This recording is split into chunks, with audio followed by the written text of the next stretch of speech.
What's shaking, everybody? Welcome to the feed for Improv Tabletop, the RPG actual play where we make up as much as possible on the spot. I am Ned Wilcock, the host and GM of Improv Tabletop, and I just want to give you a little heads up about what you can expect listening to this podcast, and maybe answer the question of where should I start, because we've got a lot of content by this point.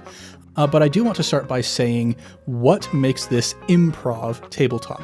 And I'll be the first to admit that, all tabletop RPGs involve improv. If you are playing a tabletop RPG and you don't know what you're doing ahead of time, you are improvising.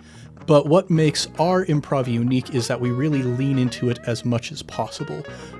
Me and most of my friends who were involved in this, we met in an improv class in college where we had a professor who taught us how to do improv, so we like to think that we're pretty good at it.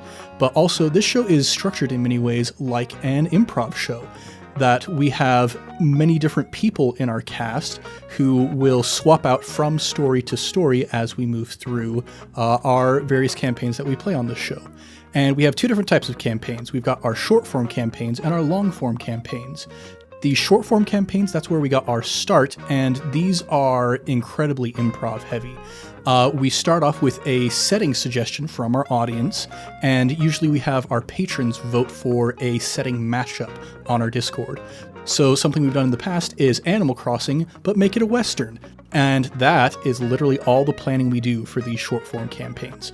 We are fully improvising as soon as we sit down to play these games using the Fate Accelerated tabletop system. So the players don't know who their characters are. I don't know anything about who the villains are or what the core tensions of the story are going to be. I don't know anything more than the players do when we sit down to play. And if you want an idea of where you should start with our short form campaigns, they're fully contained. They're only 4 episodes each. So you don't need to start at the beginning. You can just choose whichever story sounds most interesting to you and start there. A few that I am particularly fond of, Animal Station, that is the Animal Crossing Western that I mentioned.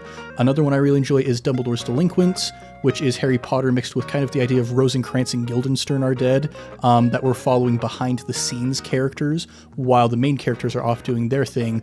And another one I really like is Pride and Prejudice and Puppets, which is Jane Austen with Muppets.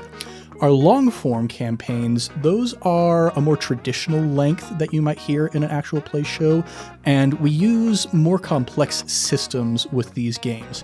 And because we're using more complex systems, we do stat up our characters beforehand so that we make sure that all of the details are correct, in line with the rules of the game. I have like a broad idea beforehand of where the story might go, but after that, when we sit down to start recording, it is pretty much all improv after that point. So these are slightly prepared, but the vast majority of them are improvised. In the past, we have done games using the Avatar Legends system, and we've also played one with Blades in the Dark, but set in the world of Avatar. And in the future, we have a whole bunch of different systems we'd like to try. So by the time you're listening to this, maybe we've done something with Monster of the Week or Dungeon World or one of the official Star Wars RPGs. Who knows where it's going to go? One other quick note I want to mention is if you haven't played a ton of different RPG systems and you're maybe worried about being able to pick up on the rules, we're going to be explaining the rules of these games as we go along, because in many instances, this will be the first time we'll be playing a campaign in that system. So I will be teaching my friends and you as we go through these episodes about how the game is actually played, and all of the games that we play are going to be quite a bit simpler than some of the more popular games out there like D&D 5e or especially something like Pathfinder. And that is a little primer on Improv Tabletop and what you can expect from your experience listening to this show. Thanks for coming along for the ride, and much love and stuff. We'll catch you next time on Improv Tabletop.